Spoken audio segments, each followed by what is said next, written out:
Okay, welcome everybody to the fifth midah. Lo HaShazik la'ad apo. He does not maintain his anger forever.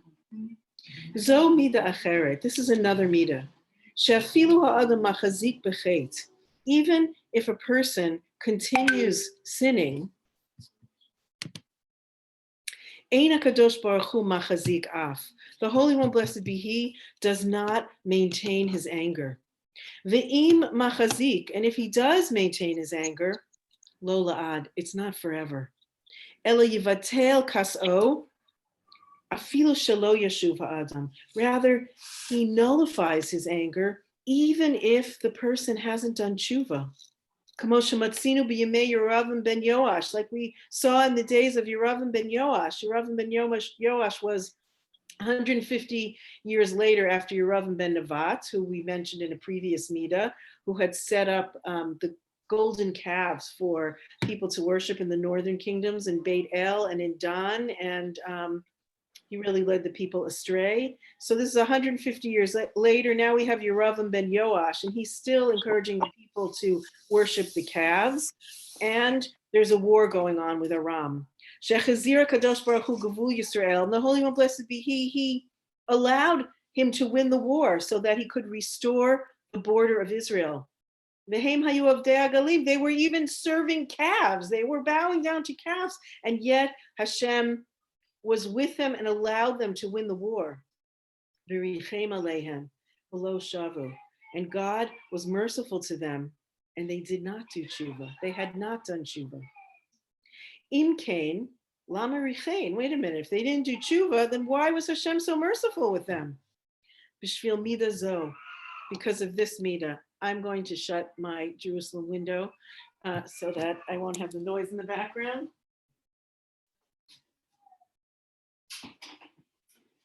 Okay, maybe it'll be a little quieter there. So, if they were still sinning, why, and they didn't do teshuvah, why was Hashem merciful to them? Bishvil midah zo, because of this midah. Shelo chazik la'ad apo, because Hashem does not maintain his anger forever. Adarava, just the opposite. Machalish apo, he weakens his anger. He works on himself to weaken his anger. Kiviyachol works on himself. Im hayot she'adayin achet kayam. Even if the sin is still going on, the person is still continuing to sin in that way. Eino ma'anish, he does not punish. Ela mitzapeh u'merachem ulai yeshuvu. Rather, he waits expectantly. He looks expectantly to them, and he has mercy on them. Maybe they'll do teshuvah. Behind that is to say in Tehillim, lo lenetzach yariv v'lo liolam yitor, that God will not forever contend. He will not forever strive, in anger against a person or persons, and he will not be angry forever. Ella hakadosh baruch hu mitnaheg birakut uvakashut. Rather, the Holy One, blessed be He, behaves sometimes with softness and sometimes with hardness, harshness, sternness. Hakol l'tovat Yisrael, each according to whatever Israel needs in that moment. So there are moments where God can see, what Israel really needs is this softness. It wouldn't have helped God one iota, he felt, if he had punished the kingdom during Yeravim ben Yoash. He saw that would not cause them to do teshuvah, but kindness might cause them to do teshuvah. And therefore, in that situation, he did not punish, but rather used his kindness to influence them to do teshuvah. But there are some situations where it's important that a person, respond more sternly in a situation. Sometimes we face that with our children, but the key thing is not to respond in anger, but to know that you're using your anger, not your anger is using you. You're using your anger in order to help your child or whoever it is do teshuvah, as opposed to responding because you are angry. You are really angry, and you have a right to be angry, and you want them to experience the brunt of your anger. They deserve it. No, then you have to weaken your anger. The whole point is to weaken and ultimately nullify that anger. This is an attribute that it's fitting for a person to use in his behavior with his fellow. Afilu shehu rashai lehochiach b'yisurim et chavero o et banav, even if it's really, fitting or permissible, a person has a right to rebuke his fellow with and like even punish him for his children. It's not clear if he's talking about his own children or the children of this person who he's angry at. He has a right to do it. V'hein mityasrim. And he knows that they will give into it. They will submit to it. They know they did something wrong and they will listen to his rebuke, or hear his rebuke anyway, and submit to whatever punishment he would give them. Lo mipnei zeh yarbeh tochachto. You would think, oh, wow, okay, great. Now I have a chance to really rebuke them and cause something to happen from it. But he says, no, this is not a reason for you to increase your rebuke of this person, or your, another word I'm thinking of, I can't get it out of my mouth, your rebuke of this person. V'lo yachazik kaso. You shouldn't hold on to your anger. Afilu shekas, even though you really are angry. You are angry, you feel that anger, but nonetheless, you need to work on lessening that anger. Eli yavatlenu, you have to nullify it. V'lo yachazik la'ad apo. You can't hold on to your anger forever. And that's like so what we do as human beings, right? It's real, like sometimes, I don't know about you, but I have found myself over these many decades that sometimes something happens and you just can't let go of it. And you wish you could, it's really causing you more harm than the person, but you keep holding on to it. You're almost feeding that anger. And really it's hurting no one but you. And here the advice is you got to let go of your anger. You got to work on letting go of your anger, even when it's justified. V'gam imhu af hamutar la'adam. Even if it's permissible for that person to be angry. There really was something done that deserved an angry response. But no, you should restrain that anger. Don't respond in anger. Like our sages have explained in the Torah, in Shmos, where it says, and if you will see the donkey of one you hate stumbling underneath his burdens, the donkey of one you hate, right? You see somebody you can't stand, he's having a hard time. Well, you're not going to help him, right? But no, the Torah says, Dafka, you have to go and help that person. It's not even that person, it's the donkey, right? It's both of them.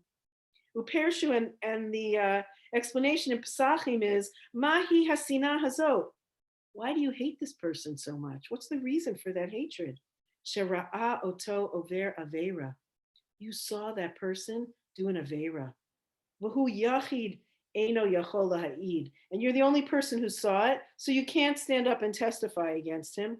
V'soneoto al devar avera. But you hate him because you saw him do that thing that you know is an avera. You're angry that he did it against God, and you're angry that he did it for the Jewish people, and you're angry. And you deserve it. You deserve to be angry at him, you think. He deserves your anger. V'afilu hachi amra Torah azov tazov imo. But nonetheless, the Torah says, no, you gotta help him. You will surely help him. You have to help him again and again.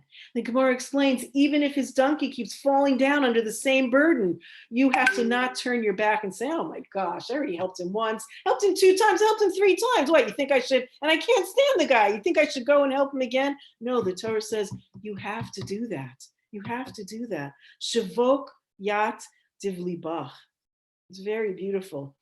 Empty your heart, unburden your heart.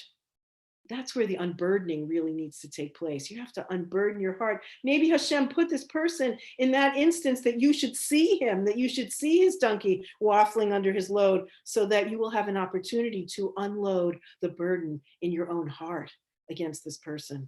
Ela mitzvah the mitzvah is to draw him close with love. Okay, you hate him, you know he's gone against the Torah, he's gone against God, etc., but you draw him close with love. You don't respond to him with anger. Maybe this method will work with him. This is really this special attribute of lo HaChazik la'ad apo. Don't maintain your anger forever. So, and I really want to, we're just at about 10 minutes, but I really wanted to end with this story. I meant to do it yesterday and I didn't. This is a really amazing story, I feel. Let's see.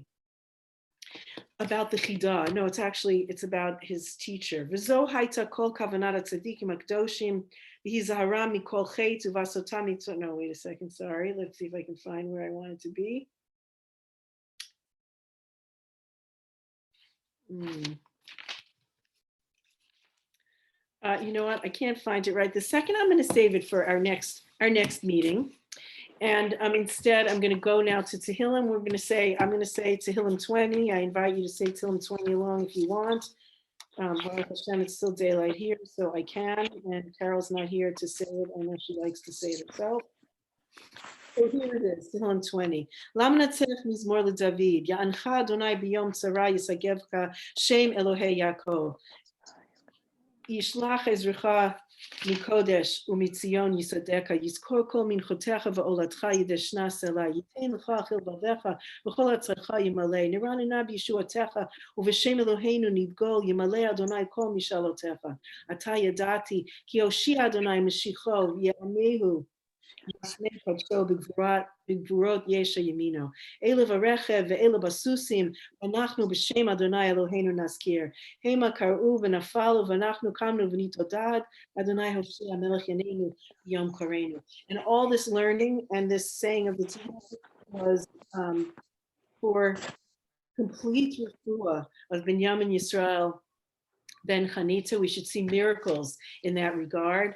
And we should participate in bringing down these miracles through our learning of this text and through our working on our own midot and really pulling down these attributes of Rachamim of HaShem, because we ourselves are training ourselves, are working with ourselves to act in that way. Okay. Great day, everybody. I'll see you tomorrow, God willing, at 5. Okay. Bye. Yeah.